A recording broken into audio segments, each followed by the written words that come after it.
For a long time, we have been told that money is the only form of wealth. But in reality, money may be a part of a wealthy life, but it's never the only ingredient. Your life is defined by much more than just money.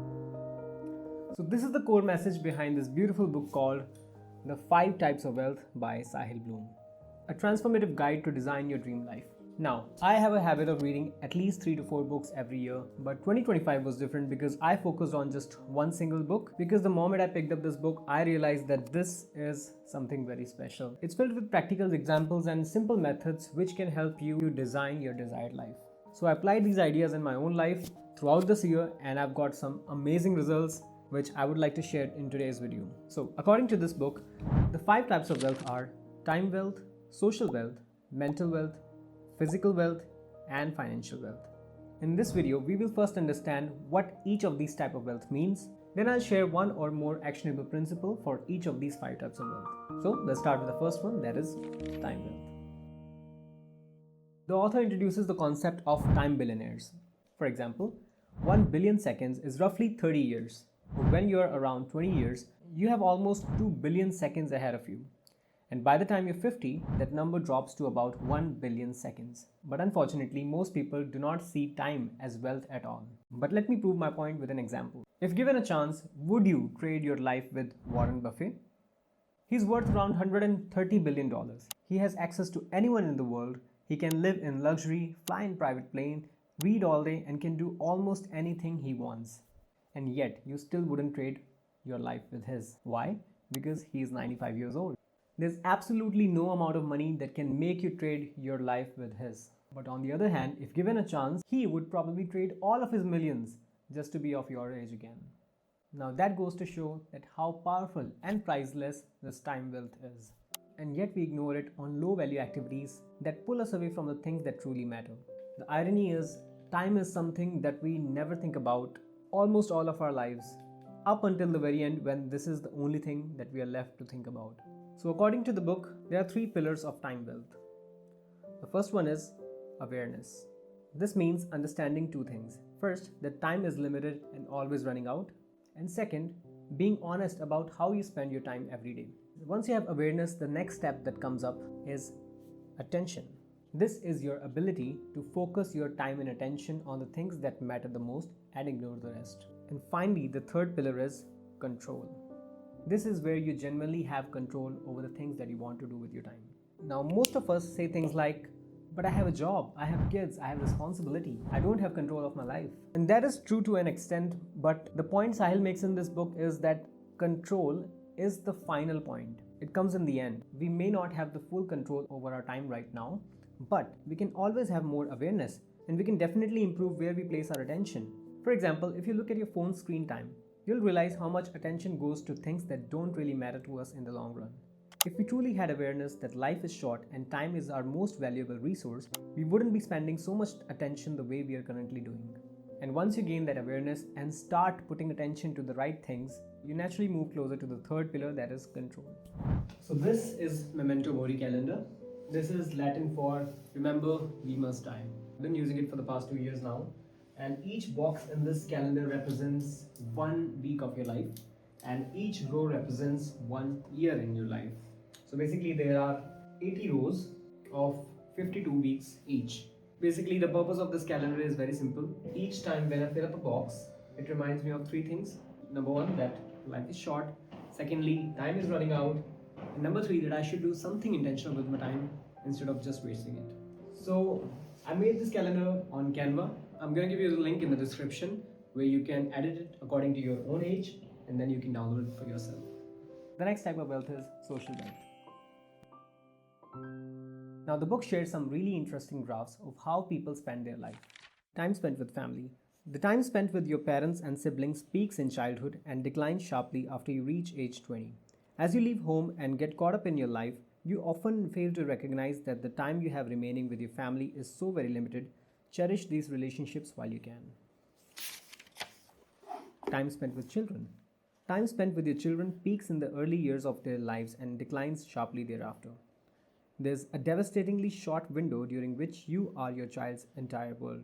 Don't blink and miss it. Time spent with friends. Time spent with your friends peaks when you are 18 and then declines sharply to a low baseline. In your youth, you spend a lot of time with a lot of friends. As you enter adulthood, you spend a little bit of time with few close friends. Embrace the breadth of friendship that comes with youth and prioritize the depth of friendship that should come with age. Time spent with partner. Time spent with your partner trends up until death. The person you choose to confront life's ups and downs will have the largest impact on your happiness and fulfillment. Choose wisely. Then comes time spent with coworkers. Time spent with coworkers is studied during the traditional prime working years from age 20 to age 60 and declines sharply thereafter. Work will pull you away from your family and loved ones. Throughout your life, if you have the luxury of choice, make sure to choose work and co-workers that you find meaningful and important. Aim to have co-workers who create energy in your life. Time spent alone. The time spent alone steadily increases throughout your life. When you're young, you tend to view time alone as a sign of not fitting in. You come to fear time alone. You fear boredom. But you need to learn to cherish it. Find happiness and joy in the time you have to yourself. There will be more of it as you get older. So here are 6 key lessons for life. Family time is finite. Cherish it.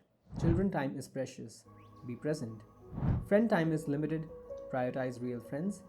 Partner time is meaningful. Never settle. Co-worker time is significant. Find energy. And alone time is abundant. Love yourself. And here are the 3 pillars of social wealth. Number 1, depth. Depth means having a close circle of people with deep and meaningful bonds. These are the people who would be sitting in the front row at your funeral. So the second pillar is breadth. Now, breadth refers to the connection to a larger set of people that gives you a feeling of belonging. This can come through individual relationships or through communities like gym, art clubs, religious groups, or cultural spaces. And the third pillar is earned status. This is the trust, admiration, and respect that you receive from your peers, from your fellow people, on the basis of who you are, what you've built, and what you've become. Now, this is very important. The author specifically says earned status. So basically, status can be of 2 types. Number 1 is earned status, and the second one is bought status. There's a hell lot of difference between the two. In my early days, I used to think that respect, admiration, and trust, these things comes from having a luxury car, a big villa, a luxury watch, jewelry, or a helicopter on the roof.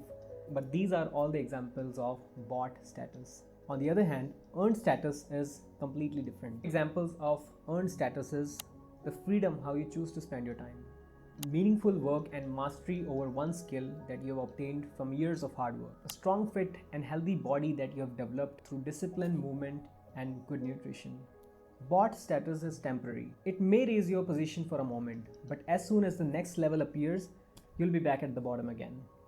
To live a life full of abundant social wealth, one must focus on earned status, not bought status. The next is mental wealth. According to the book, the first pillar for mental wealth is purpose, which simply means the refusal to live somebody else's life. Bhagavad Gita has a quote, and I love it. One's own dharma performed imperfectly is much better than someone else's dharma well performed. That is why we all must strive to find a purpose in our life. And there are a bunch of activities which are mentioned in this book, which I'm not going to discuss here, but you can try it yourself to try to find out what exactly is the purpose of your life. Your purpose doesn't have to be big or impressive to others, but it should be yours. That is the main thing. Next pillar is growth. Now, growth is the hunger to learn more, grow, and change. In today's world, it is very easy to say, why should I learn a new language when Google Translate exists? Why should I start a new hobby when I can just watch another show? Why master a professional skill when AI can do so much? Well, the simple answer is because you can. You are capable of doing far more than you can imagine. Chasing your full potential is a lifelong pursuit, and it keeps you sharp and proves that you can grow, adapt, and evolve. And the last pillar is space, which is basically the time that you take to pause, reflect, and reset. In a constantly busy world, it is very important to create space for yourself. It helps you to think deeply, wrestle with difficult questions, and recharge. I personally do this on Sunday nights. I stay alone, keep my phone away, and take a sheet of paper and brainstorm everything that I have in my mind. Whether it is thoughts, feelings, ideas, everything goes into that paper. And the second thing that I do is something called video journaling. I've been doing this every month for the past 2 years actually. So what I do is at the end of every month, probably on 30th or 31st night, I just grab my phone, open the camera, and speak out everything that happened that month. All the good things, bad things, difficult times, the problems that I faced, the goals that I fulfilled. So basically everything comes into that video. Both these practices help me to clear my mind and see my life from a bird's eye view. And very often they reveal the solution that I've been looking for a long time, but I couldn't find anywhere. I find it myself doing this activity only. I would definitely recommend doing something like that. Now the next type of wealth is physical wealth. Now this is probably the most important type of wealth because it acts as a catalyst for all other kinds of wealth. And I'll be the first one to admit that for a major part of my life, especially in my early 20s, I neglected this aspect of my life very badly and paid the price as well. I was being underweight, nutrition deficient, and had a terrible sleeping schedule. It's only in the past few years that I have actually started focusing on my physical health, and I'll be honest, it has completely changed my life. So according to the book, the 3 pillars of physical wealth are: number 1, movement. This can include yoga, strength training, sports, or running, basically everything that keeps your body active. Number 2 is nutrition, that is consuming whole unprocessed foods to meet your daily nutrition requirement and supplementing if necessary. And the last point is recovery, that is high quality consistent sleep so that your body can recover itself. And there's a beautiful quote that I learned from this book, and that is, what gets measured gets managed. So I have started logging everything down. I have a habit of logging out my workouts on this application called Heavy, not sponsored by the way. This particular thing helps me progressive overload with time. And the next thing that I log is my daily calorie and protein intake. I need to bulk up, and for that what I've done is I have used ChatGPT as my personal assistant for tracking my calories. So whenever I eat anything, I just pull out my phone, open ChatGPT and take a picture of it, and it automatically tells me how much calories and protein that meal contains and how much more I need for the rest of the day to meet my daily requirements. Now I do understand that doing all this thing seems a little overwhelming, but I'll be honest, ever since I started doing this, I feel an immense satisfaction and pleasure that I am doing something for my own body, my physical self. Basically, our body is our house that we're gonna live in for the next 60 to 70 years of our life, right? So why not take care of it as a proper house? Fill it in with all the good things and repair it when it requires fixing. The next type of wealth is financial wealth. So the big question the author encourages you to ask in this module is, what does your enough life look like?